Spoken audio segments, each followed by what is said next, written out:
I'm Sherman Hesselgrave, the priest on staff here at Holy Trinity, and it's my pleasure to welcome you all this evening and to this sacred space that has for many decades been involved in social justice. Our refugee ministry pales compared to that of what the folks in Germany are doing, but we're inspired to keep on doing what we're doing because every life that is put into a safe place makes a difference in this big world of ours. So thank you for coming out this evening and enjoy the presentations and the conversation. I want to say that the evening event tonight is sponsored by Kairos, the Council of Muslims and Jews, the Sanctuary Network, and the Church of the Holy Trinity and its very active Refugee Committee. So I want to say thank you to Holy Trinity for providing this space, and there are some refreshments at the back if you feel thirsty or desperate for some dessert. There are cookies and punch and iced tea available. I want to frame this evening's session in these terms. 40 years ago, Canadians welcomed 70,000 Vietnamese refugees. Not all were Vietnamese, but mostly were Vietnamese. One dear friend of mine is somewhere in the crowd tonight and is one of those Vietnamese who came in that period and has since gone on to do very big things. Today, we face perhaps the worst refugee crisis in history. And in comparison with what we as a country did 40 years ago, our efforts have been, if not pitiful, certainly meager. I know there are individual congregations and there are individual groups who've been working at the issue of Syrian refugees because the Syrian situation is just incredibly awful. 3 million refugees and many more millions displaced within the country. So what we're doing tonight really is raising a question about what is our responsibility as Canadians, as members of faith communities, and the Canadian government in the face of this massive refugee crisis.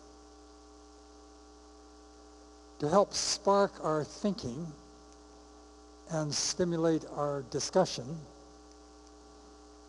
we will have two people from Germany who Mary Jo Letty will introduce shortly.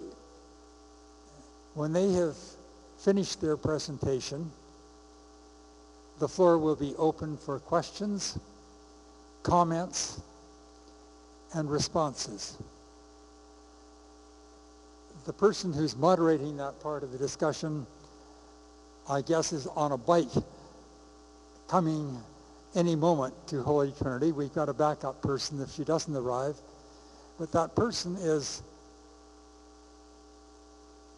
Kristen Marshall, a founding member of the Canadian Society of Refugee Lawyers, just back from the Middle East a day and a half ago. So she has been having firsthand experience of the crisis there, particularly in Jordan. Now I'm going to ask Mary Jo Letty to introduce our guests.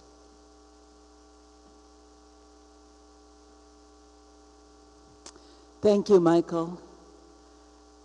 I think it's appropriate that this event takes place at Holy Trinity, where the Sanctuary Coalition began almost 25 years ago.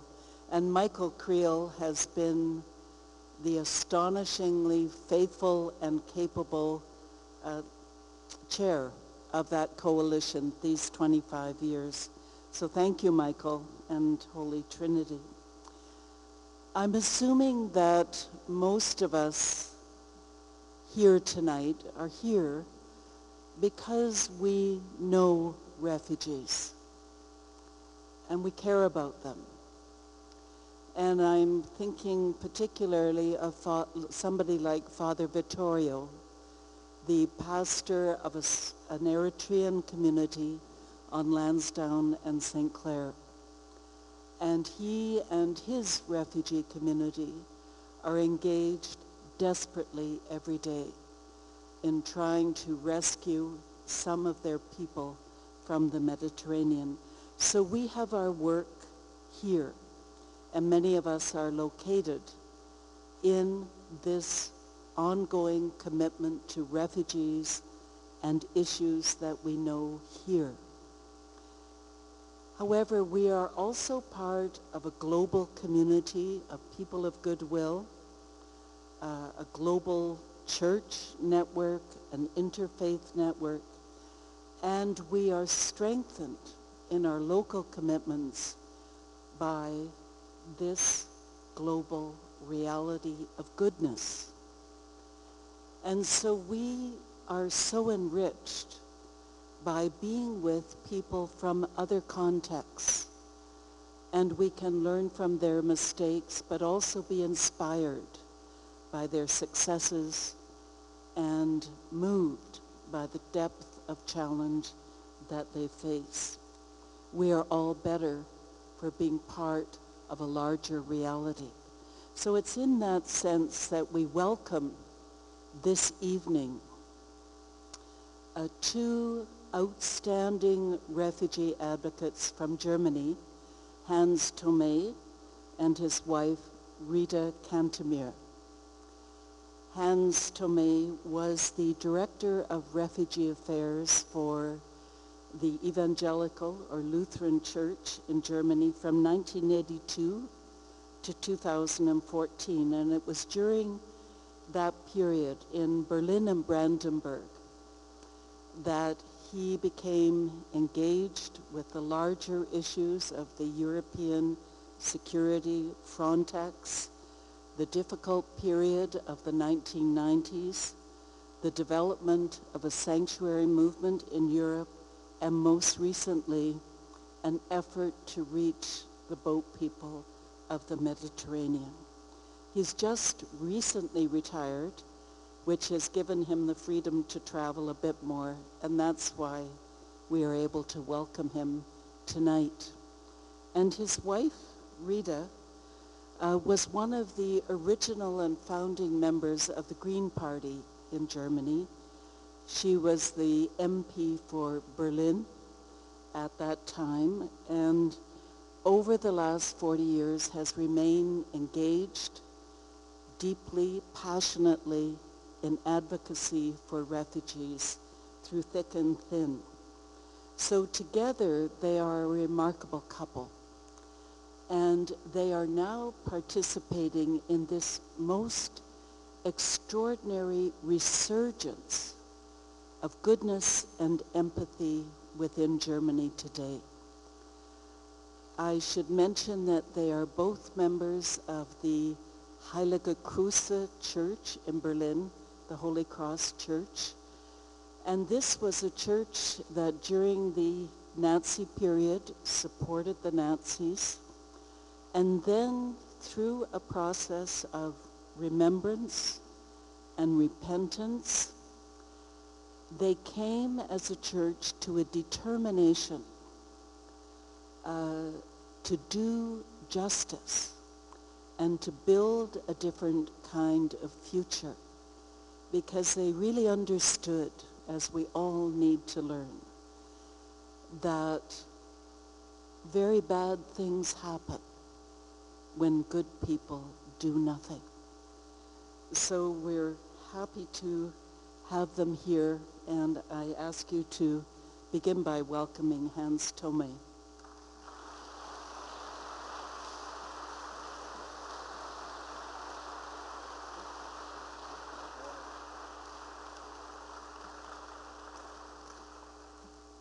Thank you very much.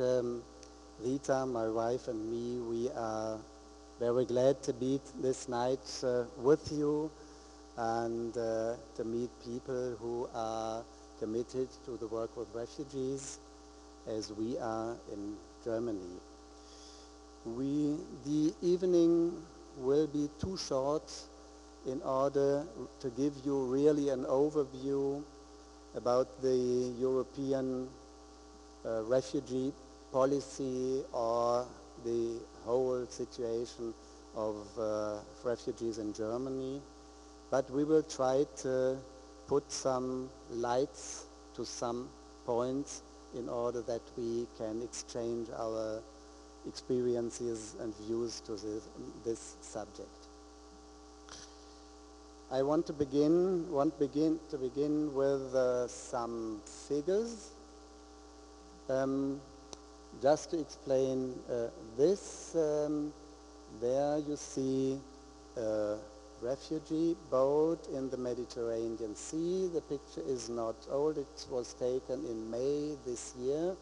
And you can see that the people on the boat are not able even to sit, they have to stand, and you can imagine what it means to drive through the sea for days and days, and that it is really a dangerous crossing.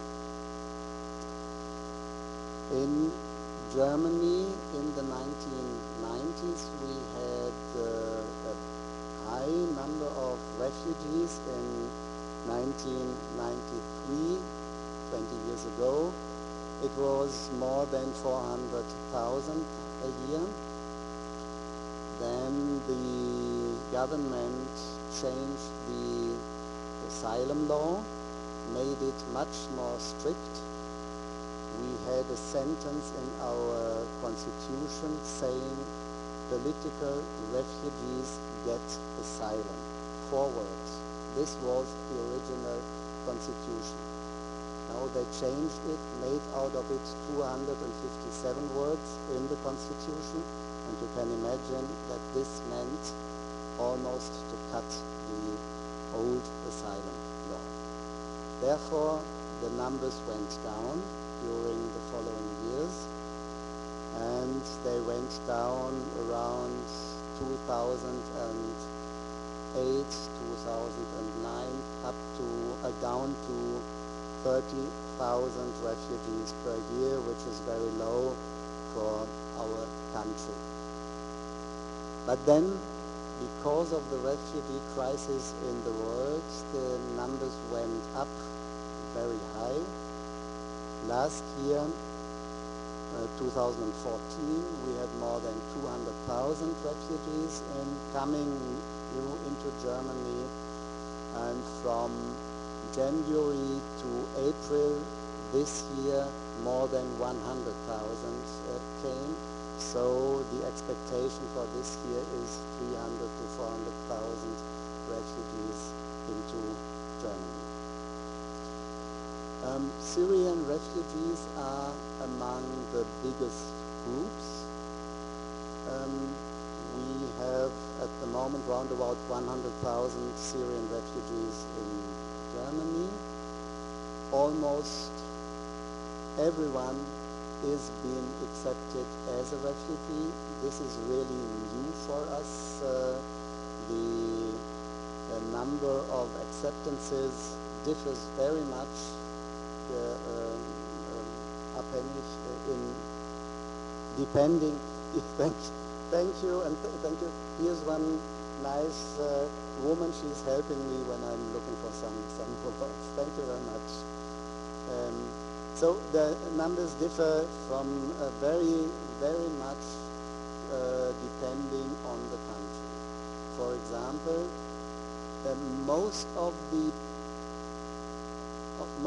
the people who come into Germany and apply for asylum at the moment come from former Yugoslavia.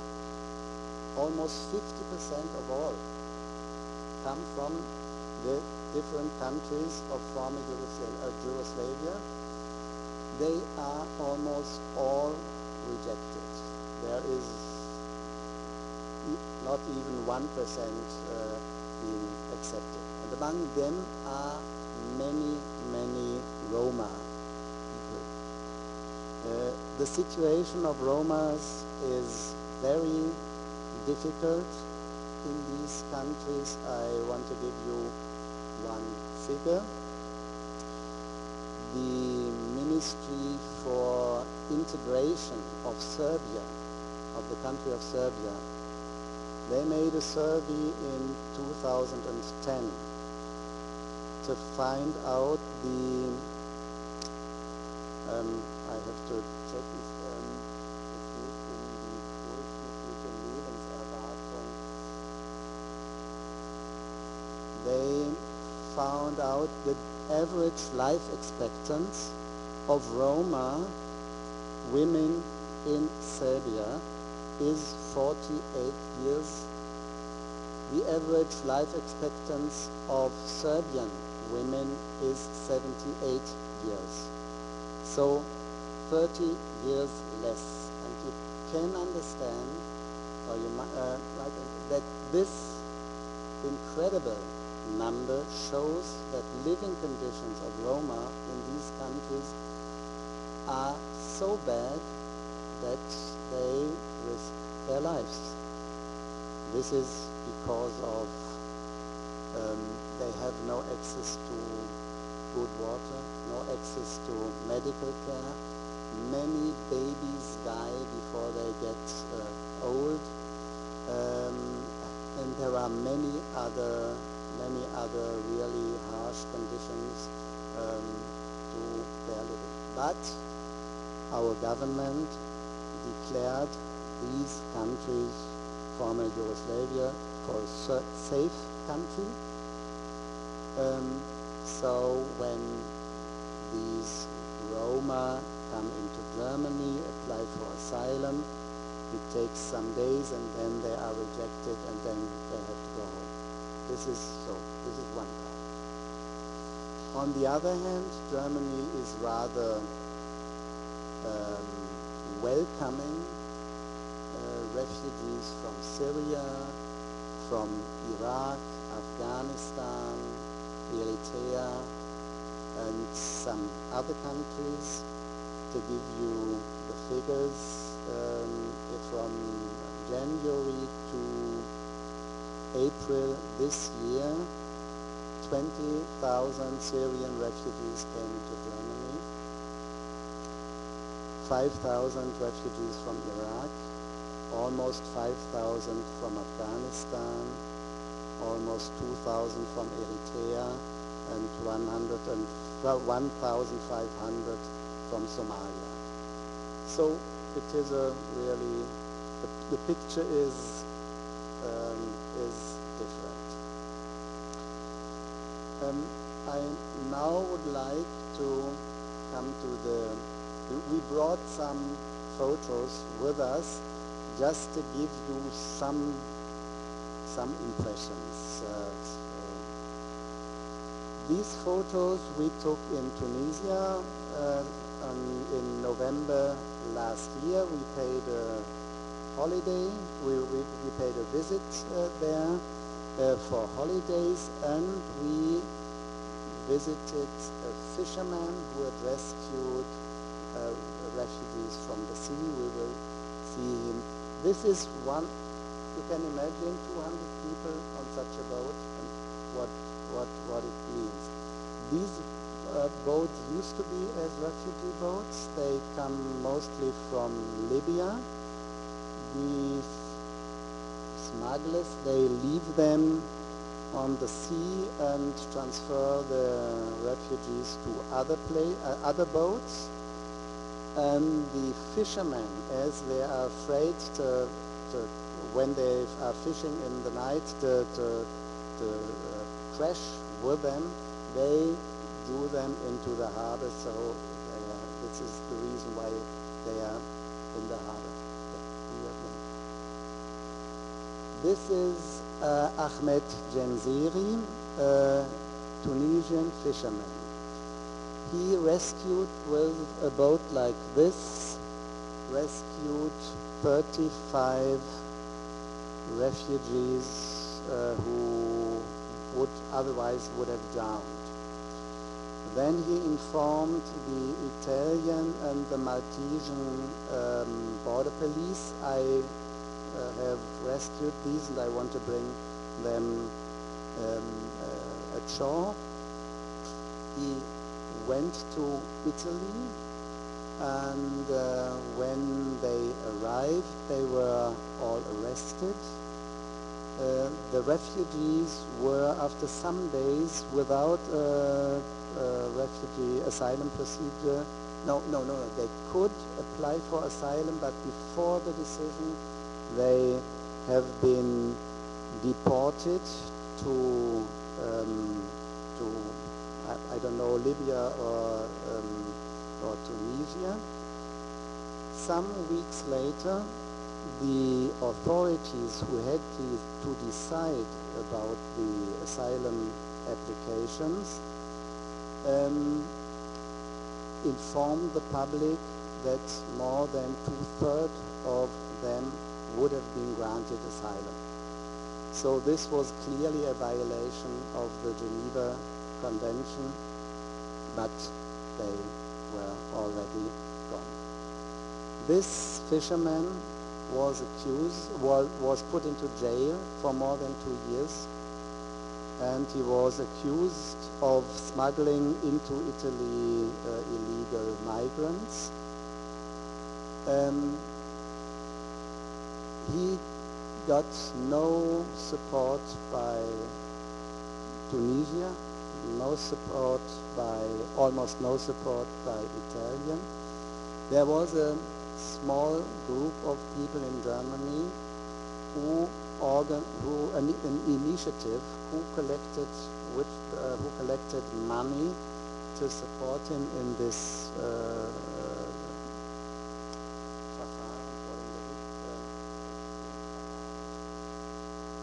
this trial, to support him in this trial.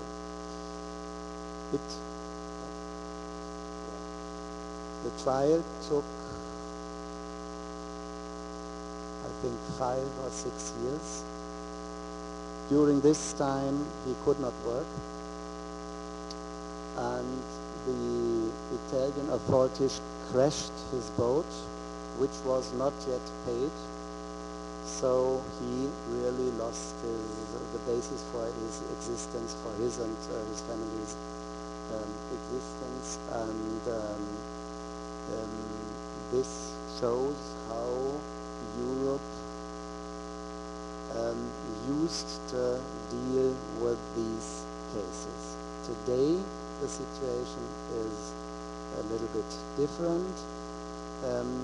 After the severe accidents on sea in the last months, in 2013, the new Italian government, after Berlusconi did nothing, the new Italian government started a rescue operation by the Italian Marine, and in 2014 they rescued more than 100,000 people from the sea.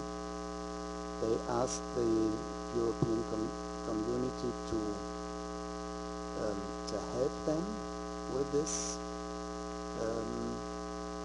and they didn't really want to do it. They did some small things, but now there are some countries doing something.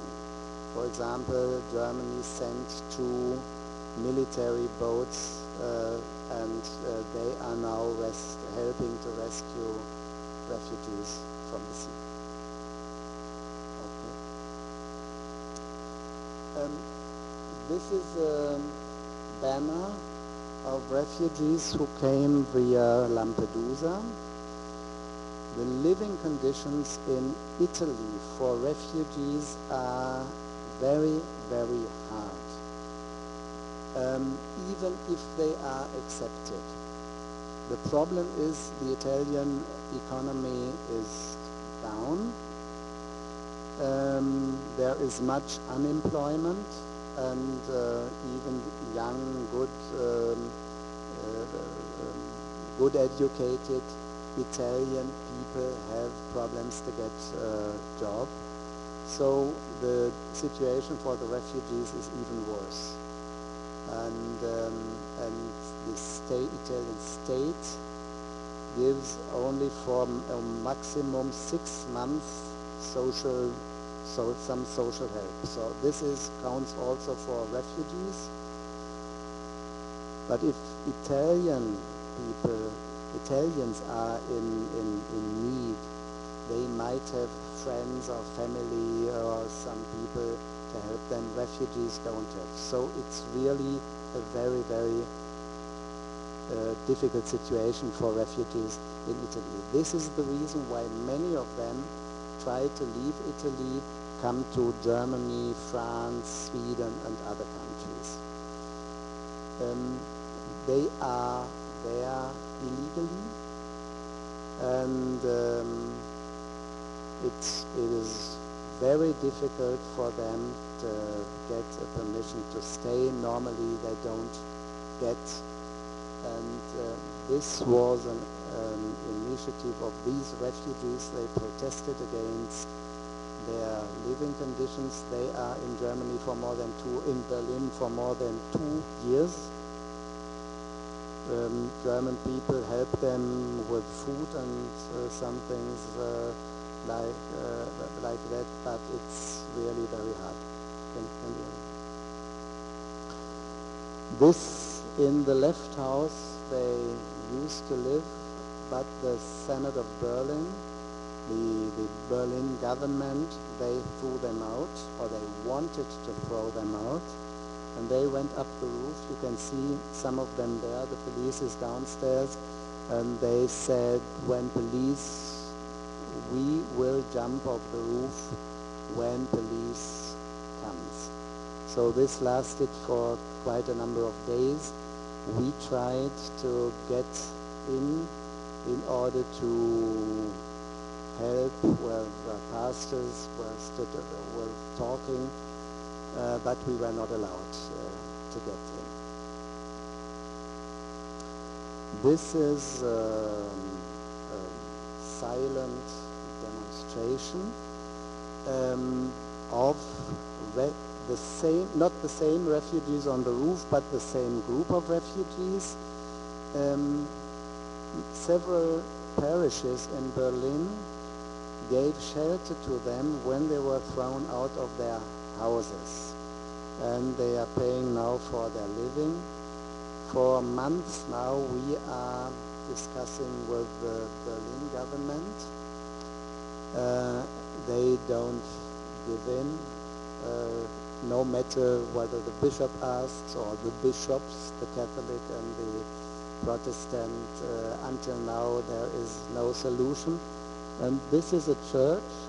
And on the opposite side is the Ministry of Interior. So the minister and his workers, they could see them every day and protesting there. The next one, please.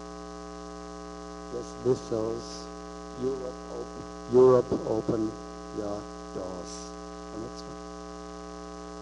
The refugees built this ship, an arche, yes, and I don't know whether you can read it.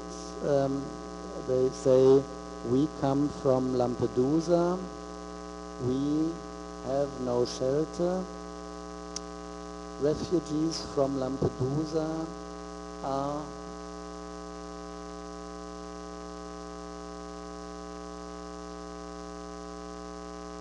dying everywhere.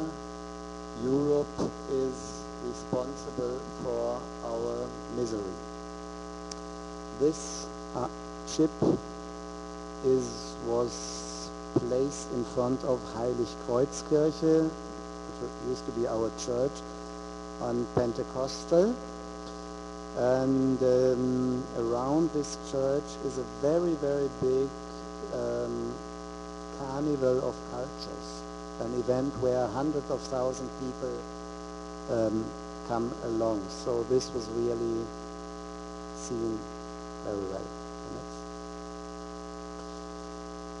These are some of the refugees, and maybe you can read, they have their T-shirts saying, "Run for your right to exist. We are no African." Can you read it?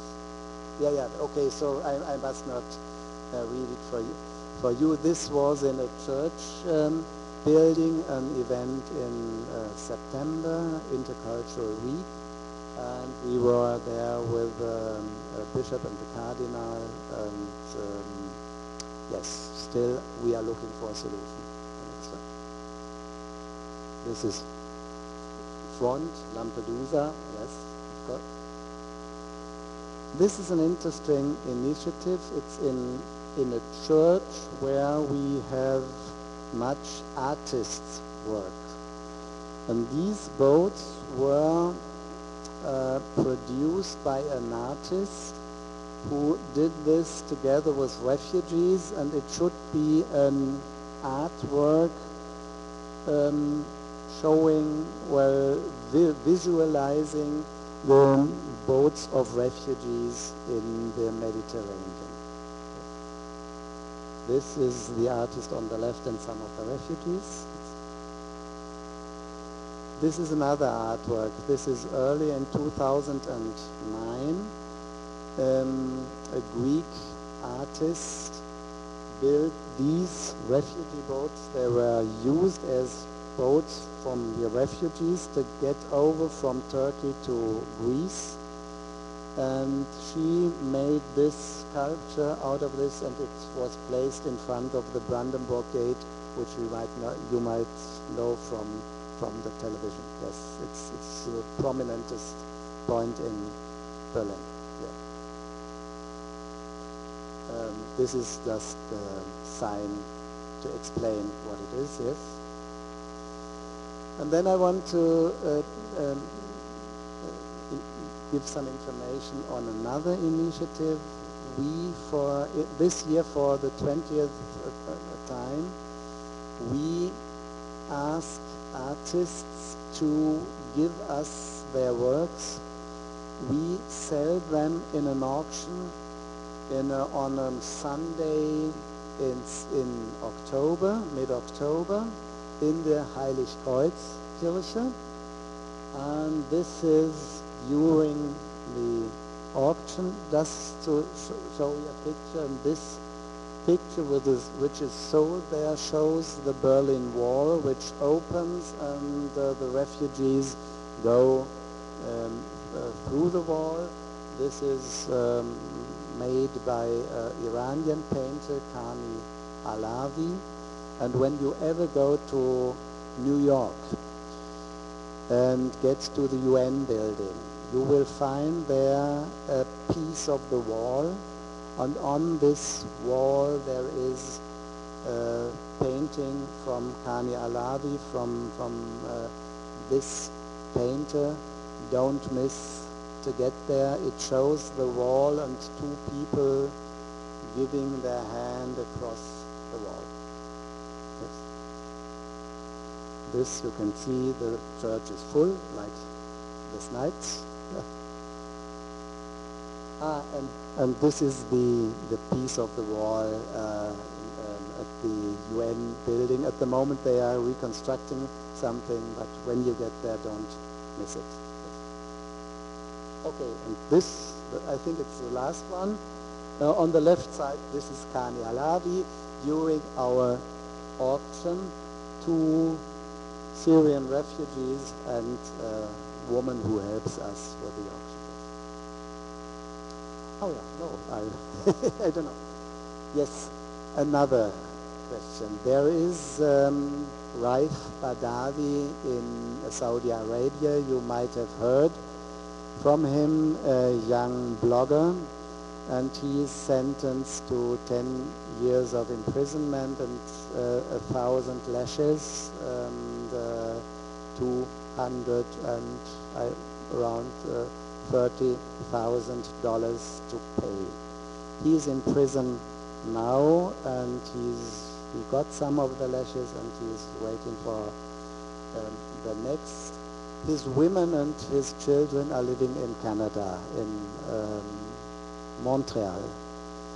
And with this event, it was some days ago, it was one day before we left Berlin to come here to Canada. There was an initiative of Amnesty International in front of the Saudi Arabian embassy, and there you can see some people. So if you have the possibility to sign a petition, I think there is an international petition. Yeah, this is his wife. In the middle, this is the wife of Raif Badawi. So if you have the possibility to sign the petition, please do it. It will help. And this is, and I think then we should finish. This is in the city of Dresden. I choose this picture because you might have, I don't know whether this came into Canada. We had around about Christmas time many manifestations in Dresden. People who protested against refugees. They said, we do not want refugees. And a new political party emerged who did this too, and they did this every Monday. So this might be reported in your news, and for this case I just wanted to show you this picture because it shows a big museum, and you see on the left side you see the white banner, and it says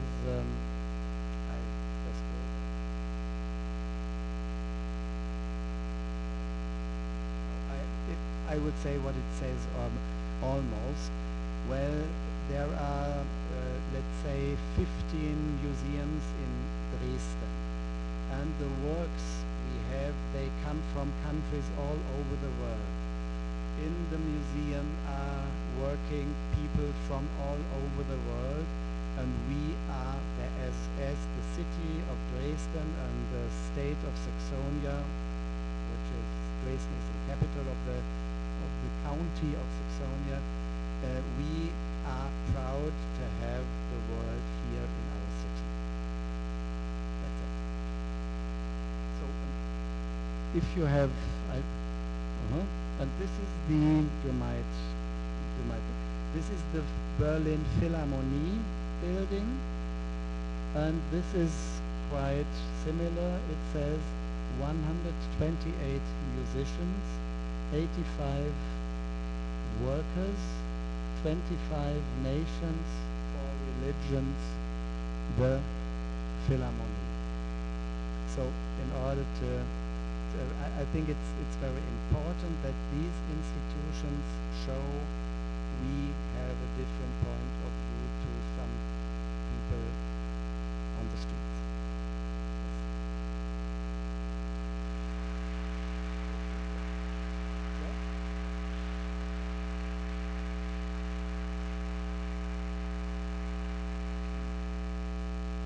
The floor is open for questions, comments, statements, speeches, whatever.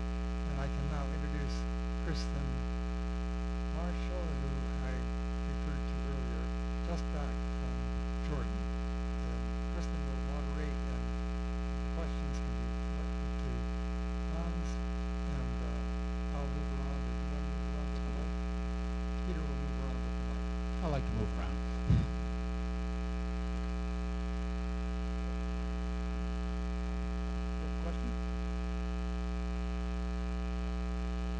If you could just give us your first name.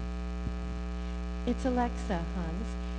I wondered if you could say a little bit about the remarkable picture that was on the poster of the church with all of the people inside, and a little bit about how it's come to be that 220 churches in Germany have become sanctuary churches, not just helping refugees, but actually bringing into their sanctuaries and allowing them to live there. Shall I? Okay, the sanctuary movement in Germany is, the network of the sanctuary is rather good. We have on the national level, we have an organization, and in some of the churches we have such organized forms of cooperation. And sanctuary began in 1983 in Berlin in the Heiligkreuzkirche, was the first case after Second World War. You see, in Germany the churches are, I think the organization of churches is different to Canada. We have the Catholic and we have the Protestant church as big churches, and there are free churches which are much smaller. Both the Catholic and the Protestant churches do sanctuary. The cases of sanctuary there are more cases of sanctuary in Protestant churches, but the network is an ecumenical one. We I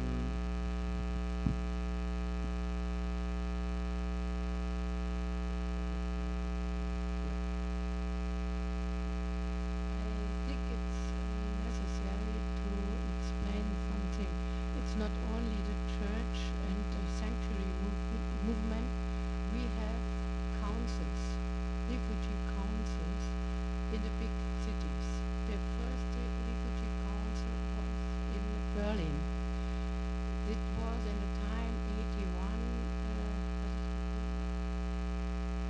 founded. It was founded 81 when the Green Party comes to the parliament, to the Berlin parliament.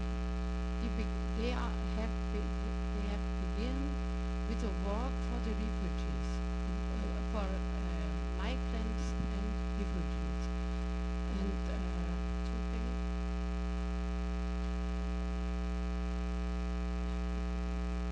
accidentally, or I don't know why, I have this subject. It was my subject in the parliament. Every member of the Green Party and the other parties, of course, have one subject to make for the subject and clear, explain and speak in the parliament about this subject. And my subject was migration and refugee. And in the first time I was a little bit alone. And then I hear there was some 2 or 3 persons they would founded the refugee council. It was a pastor and pastor and I don't know other 1, 2 people, and they invited me to we founded this. And so it is beginning, and it was very, very fast that people come to the council, to the refugee council, because they want help. They want change the politic against refugee, against migrations. And slowly, in the other towns and counties come also the Green Party, and in the Bundestag came the Green Party, and we have in the counties we have a refugee council, and they prepare the subjects and collect the subjects and what is happening to do. And then it was possible to bring it in the parliaments. And so it was a political subject, this problem with migrants and with refugees. I would explain, and it was a network. The council, refugee council, and the church worked together.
Yeah, thank you, Rita. I think this is really a very important point.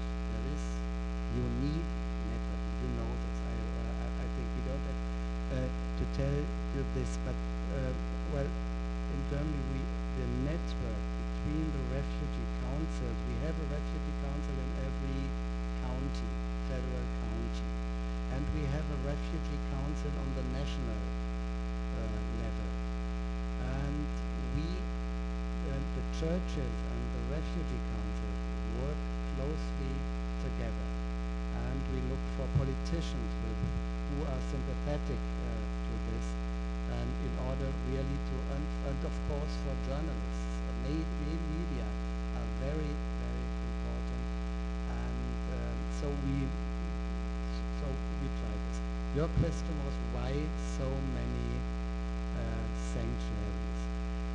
I first well, there were a number of reasons. I think one reason is we have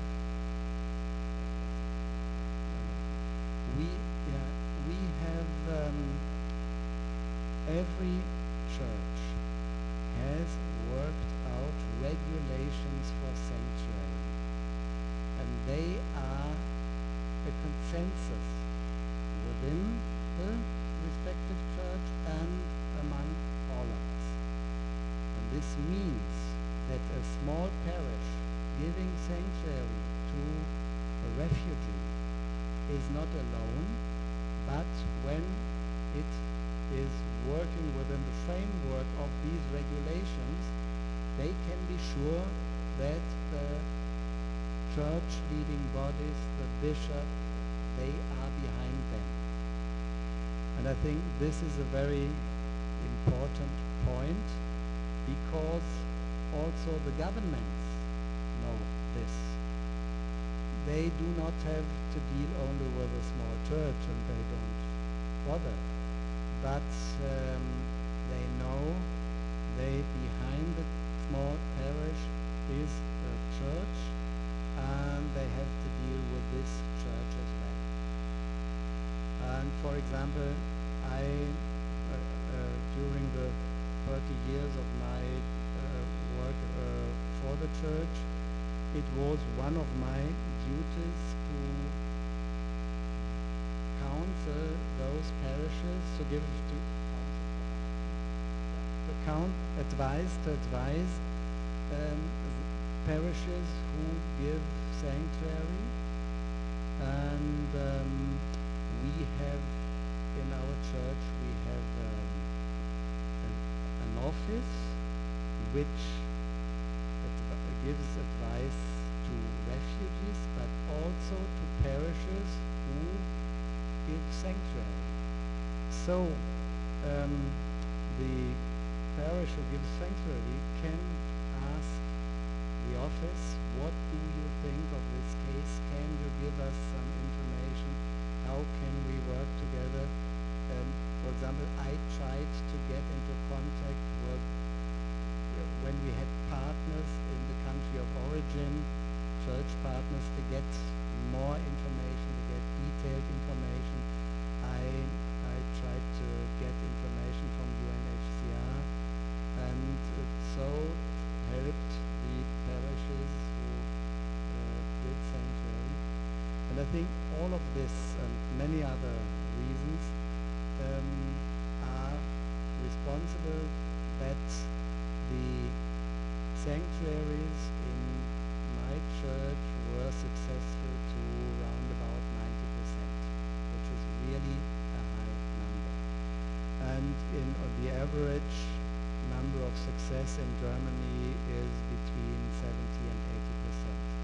So sanctuaries show that there are really mistakes in the asylum procedures, as not the churches are giving asylum, but it has to be the state. But we ask, I want to make clear what our argument is.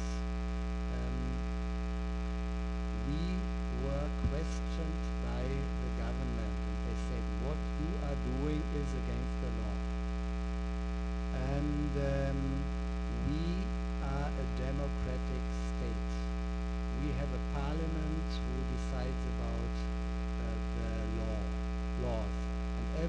has to obey to the law.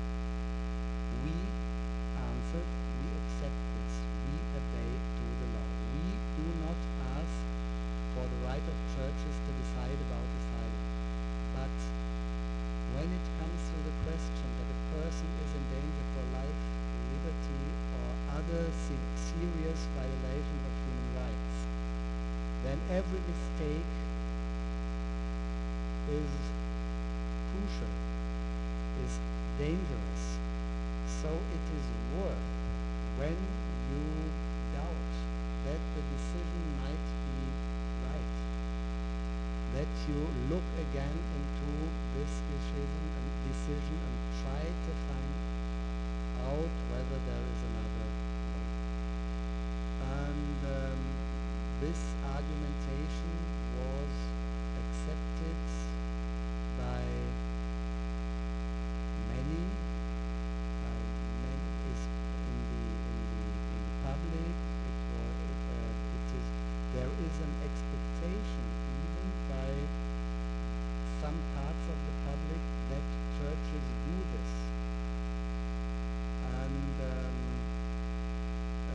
I think this is important to make clear that parishes who give sanctuary to refugees, they do not an illegal thing, but they help the state to do a correct decision. A decision which does not lead to the death of someone. And therefore, I can tell you, some of our bishops, they have sometimes an informal meeting with the judges from the Constitutional Court.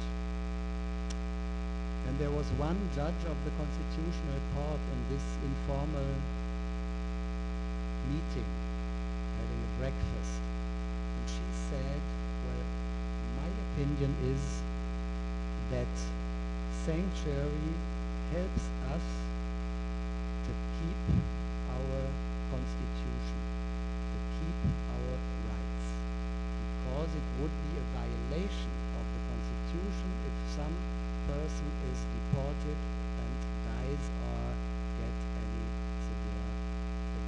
So I think this is important for the background, why, and to understand why now so many parishes give us part of the sanctuary. Thank you both. Do we have other questions that I can deliver the microphone to? Comments? Yes? Okay. Here, let me bring you the mic, and if you could just please identify your first name.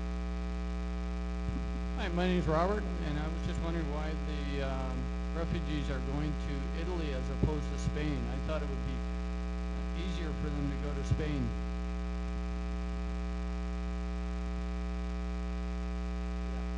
Your question was, why don't the refugees go to Spain? There is an easy answer. The Mediterranean Sea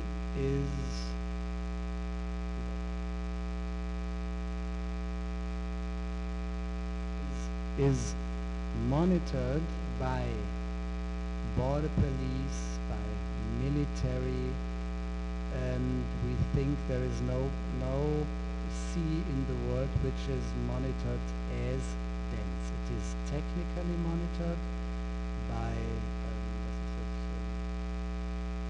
satellites. It is monitored by drones. It is monitored by planes. It is monitored by ships. The Spanish government has a treaty with Morocco. They gave them money in order to shut the borders. So it is almost impossible to leave Africa from the Moroccan coast, as the Moroccan border police has an eye on it. And on the Spanish side, there is a technical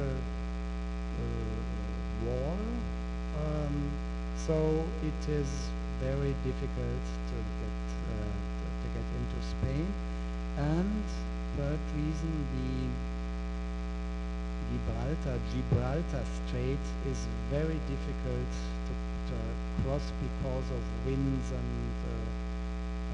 things like that. So at the moment, it is easier, though it is far. It's farther. You have to cross a bigger distance to get from Libya to Italy.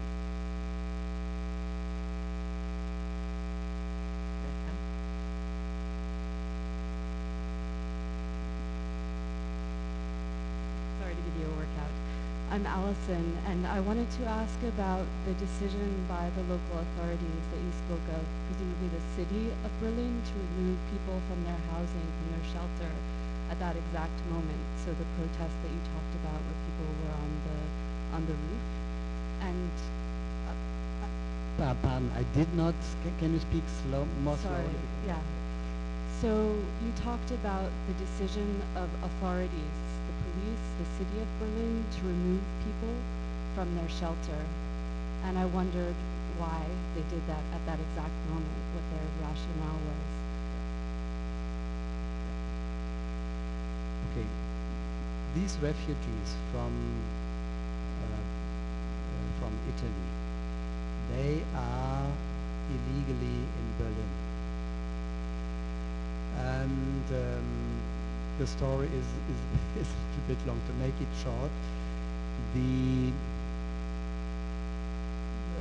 Berlin there are several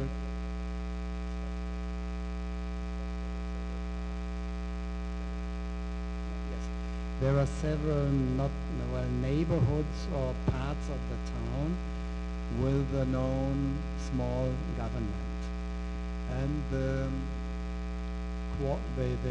neighborhood government, let's say, of Kreuzberg, which is one of these, they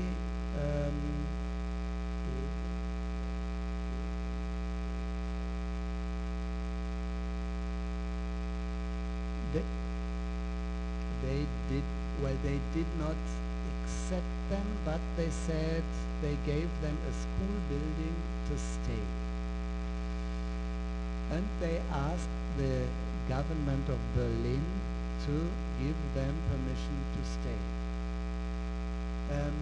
We have a two-party government for the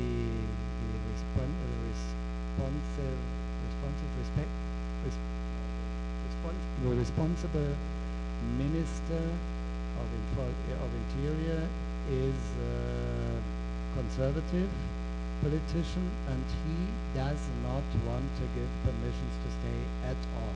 He said they are illegal, they have to leave Berlin, and I will do nothing. So this situation lasted for more than 2 years. And then there were some discussions between groups of the refugees and the Senate of Berlin, the Berlin government. But this minister, he was a big one, tricky.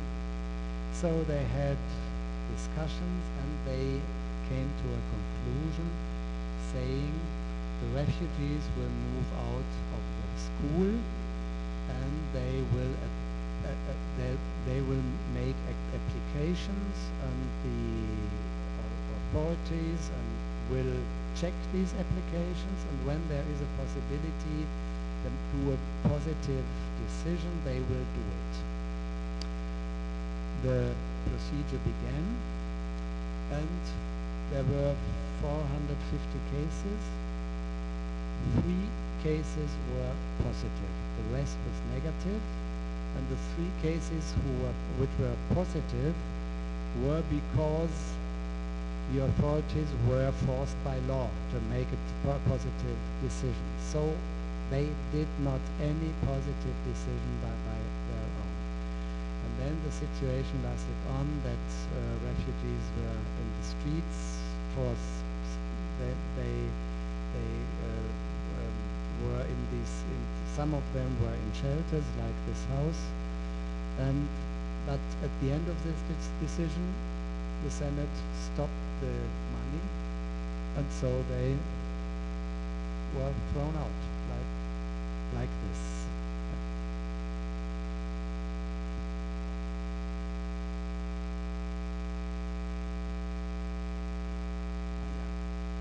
Yeah, Rita reminds me to explain why they are illegally in Berlin. They are illegally in Berlin because they came via Italy. And the first state of entry into the European Communion is responsible for asylum procedures.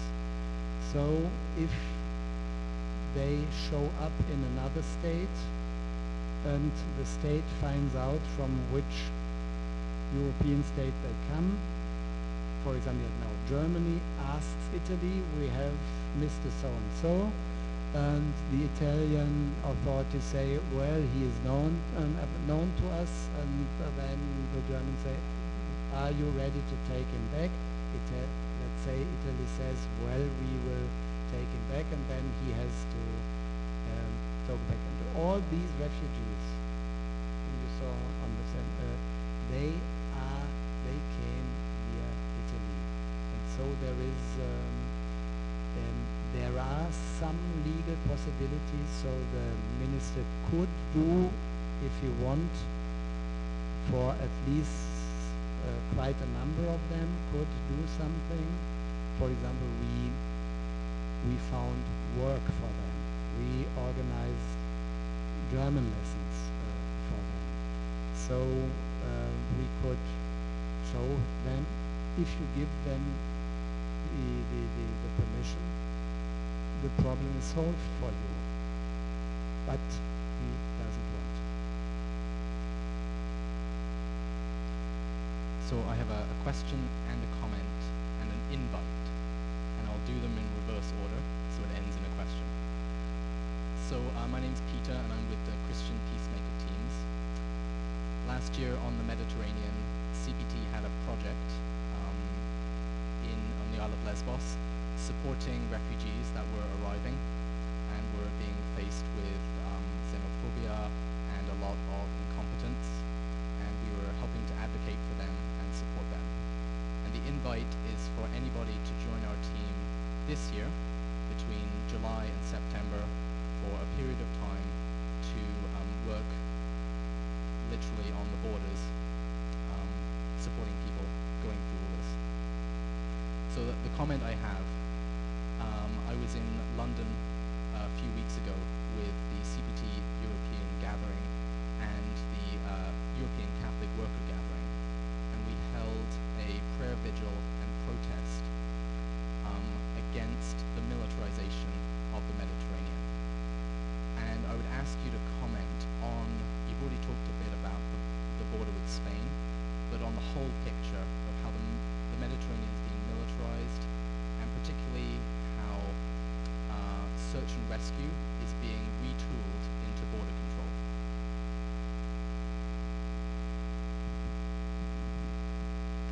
Yes, thank you, Peter. The European Union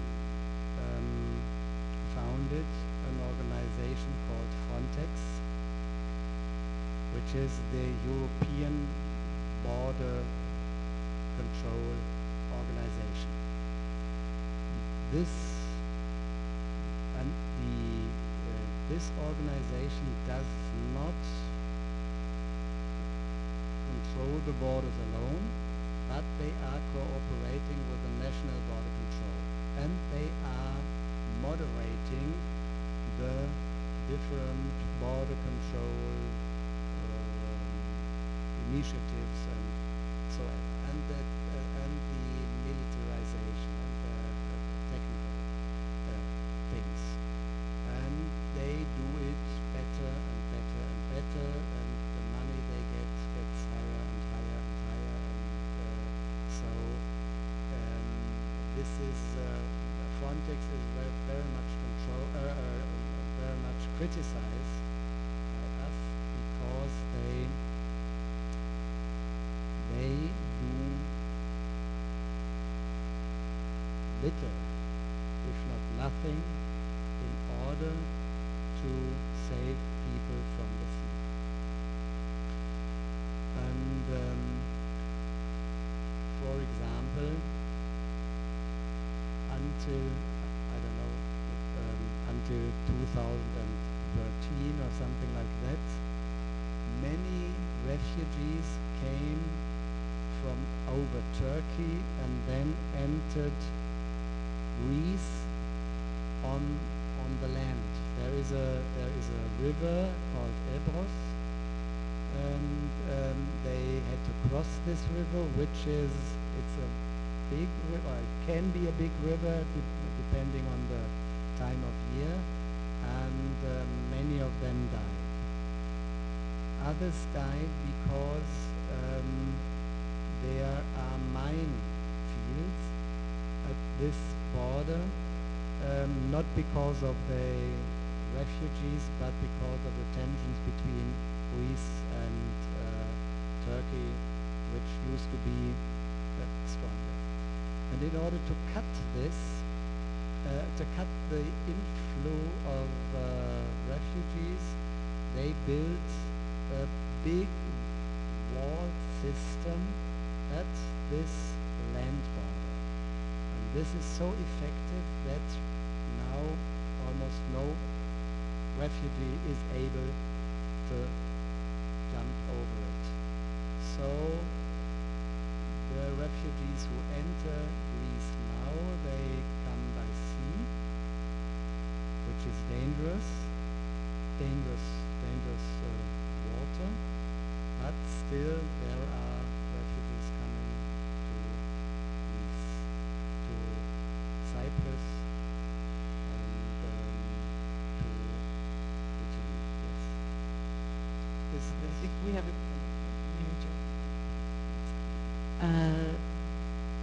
yes, Hans, could you say something about the significance of political leadership in generating positive or negative attitudes towards refugees?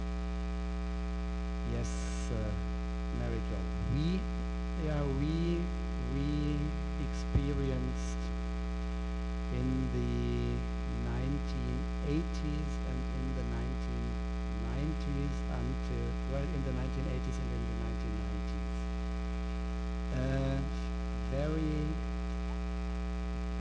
A policy by the government which had different elements. They spoke very xenophobic. They said the migrants who come in and ask for asylum, they are not really refugees, they are misusing our asylum law, we have to fight them.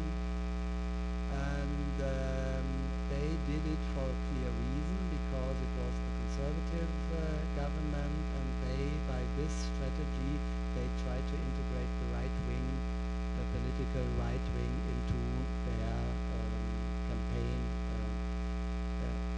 But the outcome was very bad. We had racial attacks against refugees, against houses of refugees, a great number of this. The police, in the beginning of the 90s, they just watched. They didn't do anything. There are cities, a well-known city of Hoyerswerda, a city in East Germany, small city. 3 days there was a mob in front of refugee houses, and the police was there. They didn't do anything. The Minister of Interior was in this city. He didn't even visit the policemen. And the courts, they didn't do anything. So the state didn't do anything against the violence, against the attacks, and of course not against the humiliation and whatever. And the second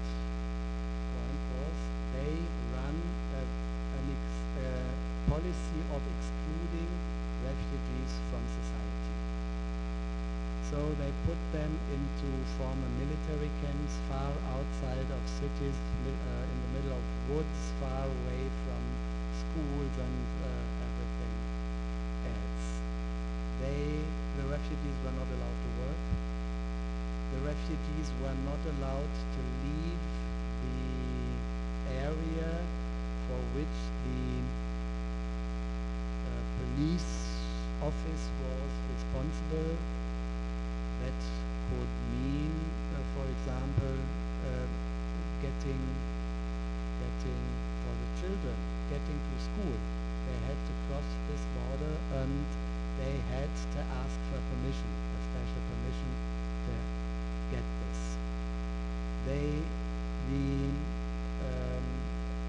Because they were not allowed to work, the young people were not allowed to learn a job. So, this, I have to explain this counts for the period until the decision. When they are accepted, when refugees are accepted in Germany, and this was also in those times, when they are accepted as refugees, then they get almost equal rights. Their family can come. Family means father, mother, and children under 18. If there is an 18-year-old child, it has to remain outside. But the small family, they can come. They can work. They can study. They can,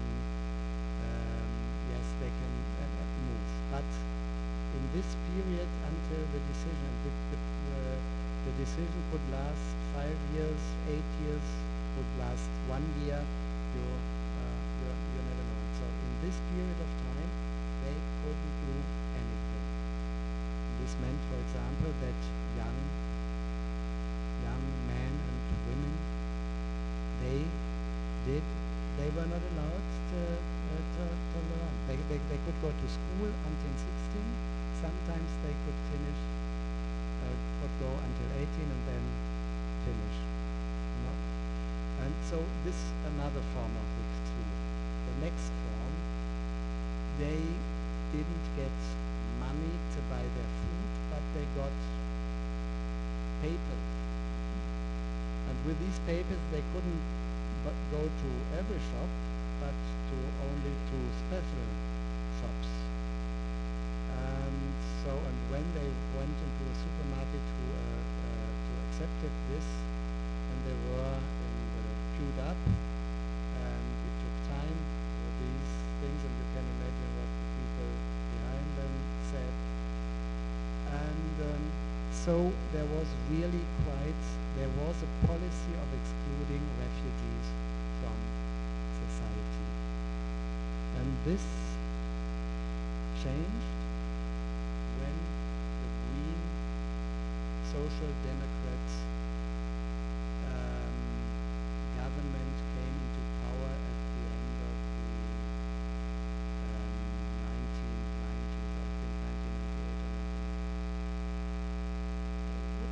I would mention that for this paper, Wertgutscheine was the name for this. You get it in 5 D-Mark to this time, and 10 and 20. And you get only 10% back from the price when they buy something. So we have made the Green Party, the church, councils, and private initiative made change this paper. We buy the paper and give money. And other we go every Saturday in one supermarket, and we look, they take it, they accept it or not. When they don't accept this paper, we stop the work. We buy it in 50 gram meat and cheese and everything, and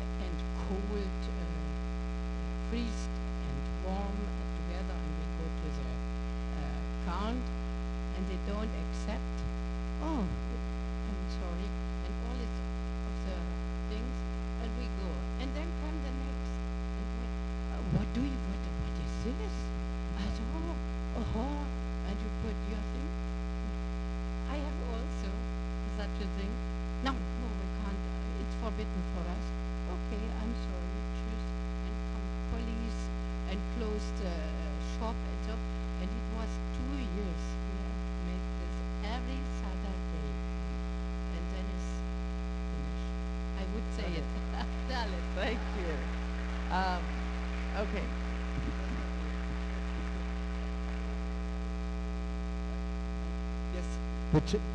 Yes, just the change.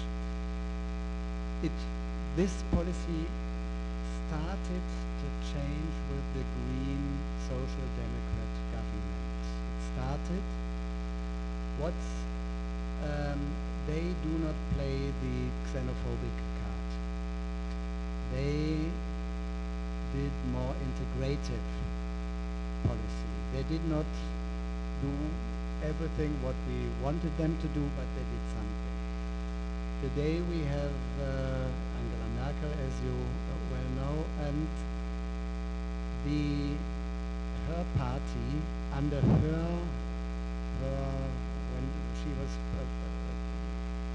top leader of the party, thank you, since she's leader of the party, her party now doesn't play the xenophobic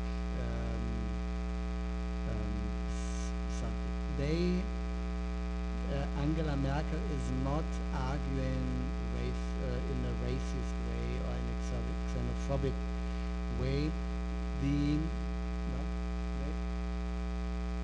She is not Mr. Harper, no. And she. So this is really very. I think this is really it's a crucial and a central point to understand why refugees are in a big part of the society are welcome today, and because we do not have to struggle with the government, with the government that always says they are illegal, we do not want them, we have to make other laws in order to stop them. They should do more for them, but I think this is can make a really a very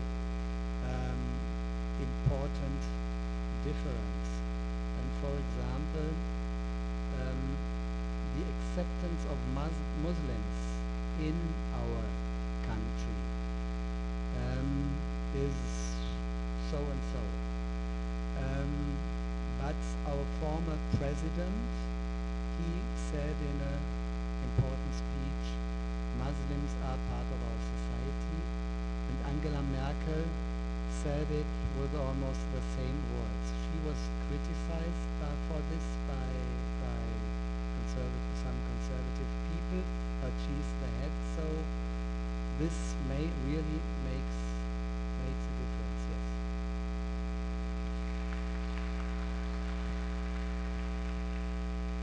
I've been fascinated by your work. I really have been. But we are people here in Canada, and we've got to change things here in Canada. We've got to get the Syrian refugees coming. We've got to get all the other refugees coming to Canada as well. And how can we do that? I'm serious, like we're all good people here. We are. We're good people. We want to help people. We want to love people. We want to do good things in our lives with people. We've got to somehow find a way to get the Syrian refugees, to get all the refugees coming here, because Canada is a wealthy country. We're a wealthy, wealthy country. Like Peter said, give your vote to the Greens. No to the NDP. No, they are. I do not. Well, we do not know so much about Canada. We are here for the first time. We have learned quite a lot with the help of Mary Jo, but really to give an answer to this would be difficult. I would just in general say I think what you are doing is most important. And Um, for example, the work of the Romero House, living together with refugees, helping them, for example, to learn English, accompany them to the court or to the authorities, help them that their children can go to a kindergarten, to school. I do not know what the system is. Be a friend of them if you can. Well, if it's possible. It's, of course, it depends on the people. Collect money in order to help them go to the court. I think there are, and I think, look who is besides of you, who could be ready to join you, to support you. For example, we, through this art auction, which I showed a picture, we happened to meet well-known people, very important persons, and they support our auction, but through supporting our auction, they support us in our work with refugees. Leaders are people who are in the television every day or so. I'm quite sure that among artists, musicians, leaders, and perhaps you do all this already, but this is what we are looking for, that among them are quite a number of people who would like to join you. Of course, not everyone. Before I hand over the mic to another question, I just wanted to follow up on Angela Merkel's comments a moment ago that you referred to. To what extent has there been outreach to other faith communities to offer sanctuary? You know, we're talking about churches and church councils, and has there been anything like that in Germany as well? With the As far as I know, one Jewish community and one Muslim community has, until now, I think it was last year, started a sanctuary. For them, it is not as easy as it is for us. For example, for the Jewish community in public, it is accepted that they fight for their own rights. But fighting for other people's rights is a different thing, and I think this has to develop more. This is, you know, the bad history of the Nazis, so there were very few Jewish people. After the end of the Cold War, quite a number of Jewish people came into Germany. We have new Jewish communities, but they are still in a situation where they have to arrange their own things and just starting. And the Muslim community is, I think it's the same. They are still rather weak, and I think this is a reason. Well, it's encouraging to hear that. Okay, we have another question over here. Thank you. My name is Rob, and there may be a question at the end, but maybe just a couple of comments. I work as the refugee sponsorship coordinator at the Presbyterian Church in Canada, and I'm also a member of the Refugee Sponsorship Committee here at the Church of the Holy Trinity. So I think maybe my first comment would be that we have not yet had an election federally where either the Greens or the Social Democrats have come to power. So at the beginning of this evening, Michael opened with a comment about the 70,000 Vietnamese boat people that came to Canada back in the 1970s. And we're living in a very different time here now. So at that time, we had a conservative government, but they were known as progressive conservatives. And when the Minister of Immigration was going to cabinet with a proposal to bring 5,000 Vietnamese to Canada, on her way into the cabinet room, she added a zero and put a proposal to cabinet that instead we bring 50,000 Vietnamese refugees to Canada, and the cabinet accepted it. And there was such an interest in sponsorship at that time that the demand on the part of the church groups and other groups was so high that the government created a private sponsorship program that allowed us in the churches to bring refugees to Canada over and above the numbers that the government was bringing. And so that program still exists today, and that's part of what I coordinate in the Presbyterian Church, and it's also the work that we're doing here at the Church of the Holy Trinity to sponsor refugees to Canada. Through my work, I'm connected with quite a number of networks, including the Canadian Council for Refugees, and including a group called the Sponsorship Agreement Holders Association. So today there are more than 90 organizations that have these sponsorship agreements, and our relationship with the government isn't good. I can't say that the doors are opening for refugees, but there have been recent announcements regarding Syrians and Iraqis and a lifting of some of the constraints that we've had when it comes to sponsoring. So many different churches are launching initiatives in different ways to respond in particular to the crisis in Syria and Iraq, and to try to bring refugees here through the private program, so mobilizing volunteers to support sponsorship and help people to resettle in Canada.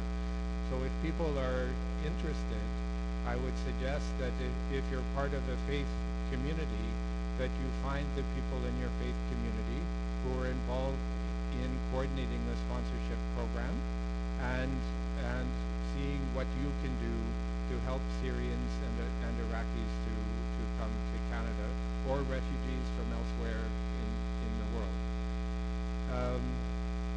I also wanted to mention that back in the 1970s, there was a big push in many places in Canada outside of the churches to help refugees to come here, and that also we're hearing now about the crisis in Syria. So here in Toronto, there's an initiative that's coming together called Lifeline Syria. So it took the name from the 1970s when they called it Operation Lifeline to help bring the Vietnamese and the Vietnamese here. And this group that's organizing this is bringing together, in fact, they have a new coordinator for Lifeline Syria who's standing here beside me, Alexandra. So there will be a launch of this on... Not to steal the microphone from you, Rob. Lifeline Syria will be launching officially on June 17th. Mayor Tory is going to make an announcement. We do have a website which will be launched on Monday, which is lifelinesyria.ca, and you can email us at info@lifelinesyria.ca. Okay. So the group that's behind this has done a great job of getting the Mayor of Toronto on board, the Premier of Ontario on board. They aren't having as much success from the federal government, but still this will go forward. And they're hoping to bring, what's the figure, Alexandra? 1,000 people over 2 years, which would be mostly outside of the church network. It's just individuals who want to become involved. So that's another way that people can get involved. And I guess just my last comment is just that it's great to have you here and to hear your story. I'm wondering how long you'll be around and if there's a way we can set up a meeting with you and the people responsible for refugee sponsorship within the churches so we could share with you what we're doing here in Canada and some of the challenges that we're facing. Yeah, thank you. So first of all, many thanks, and I really think it's a wonderful work which you are doing, and I really wish you success in what you are doing. Rita and we are leaving tomorrow morning for Ottawa and then Montreal, and then we are in the country for 3 more weeks, but we are traveling around and then to Nova Scotia. So you have a message for Ottawa. No. Okay, we have time for one last question now. This is Julia Comment. My name is Valerie, and I'm a member of Congregation Daf Nuam, which is a Jewish synagogue. And I would like to point out that actually Operation Lifeline, which was brought in the Vietnamese refugees, was also sponsored by Howard Edelman, who's also a Jewish professor. So our synagogue is actually planning to sponsor some Syrian refugees, which is why I really came tonight to listen and hear what I could learn from you. So I just wanted to point that out, that not all synagogues are distant, and we're very much, because of our own history, very much sympathetic to what is happening to other people in the world.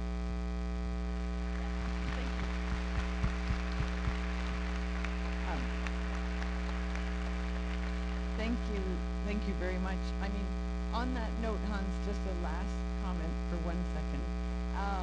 That I was really struck by what you're saying, that it isn't just the individual small churches, parishes themselves that they have behind them, the council or the strength of the group. I'd like to hear more about that maybe after when we're talking informally. But was it, Michael, can we take one last comment? I mean, okay, yes, thank you. It's exactly the direction that you're heading in.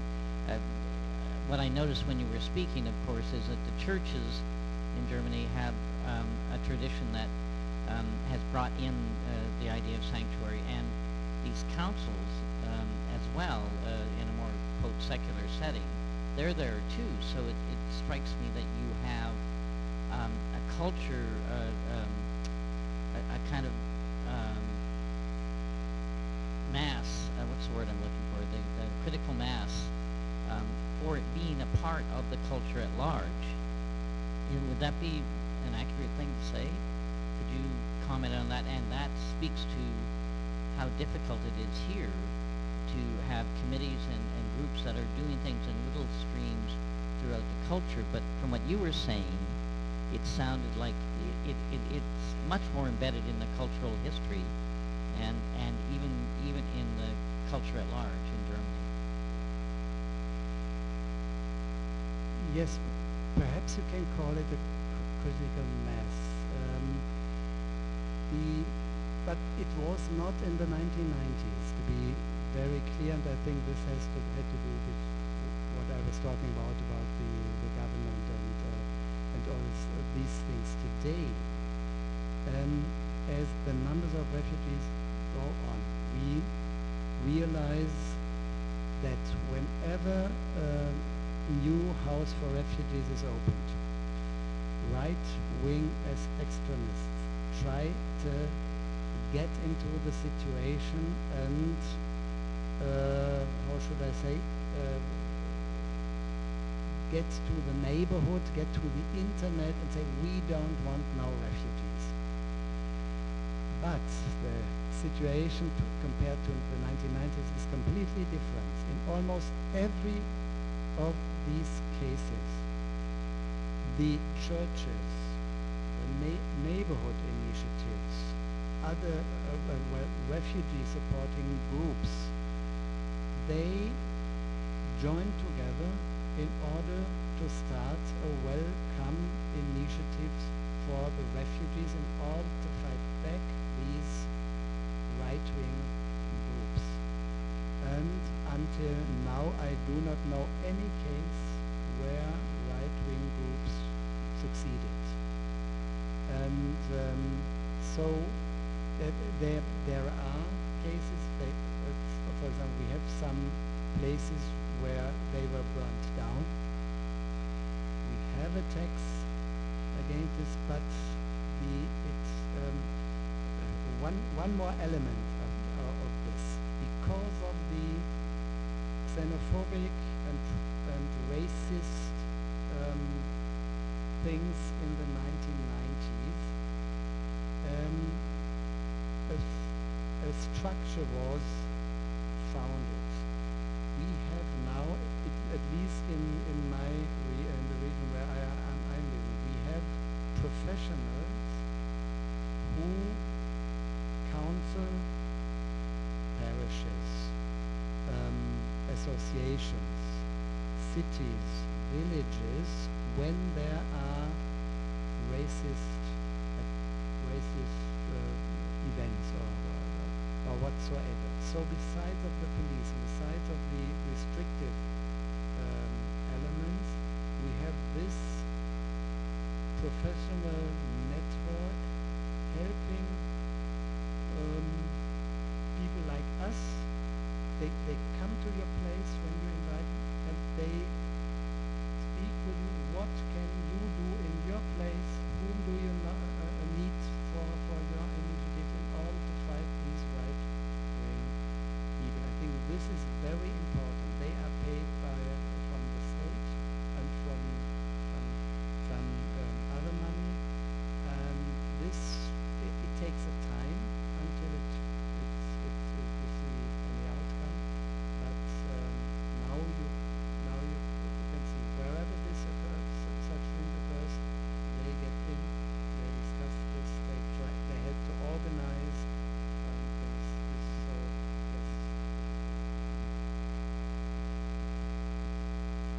yes, it's both. It's both. Yes.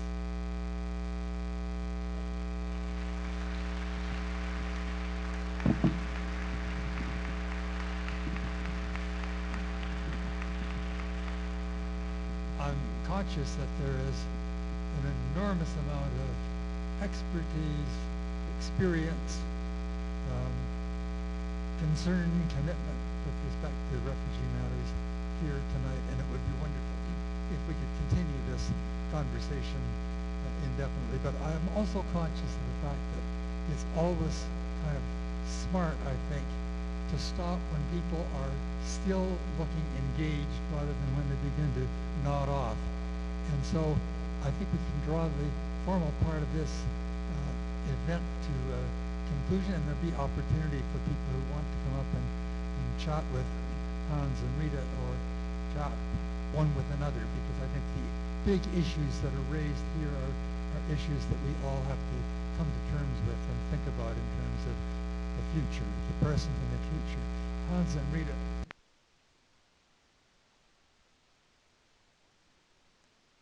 It's been a really, really terrific evening, and thank you very much for coming, and thank all of you for being here.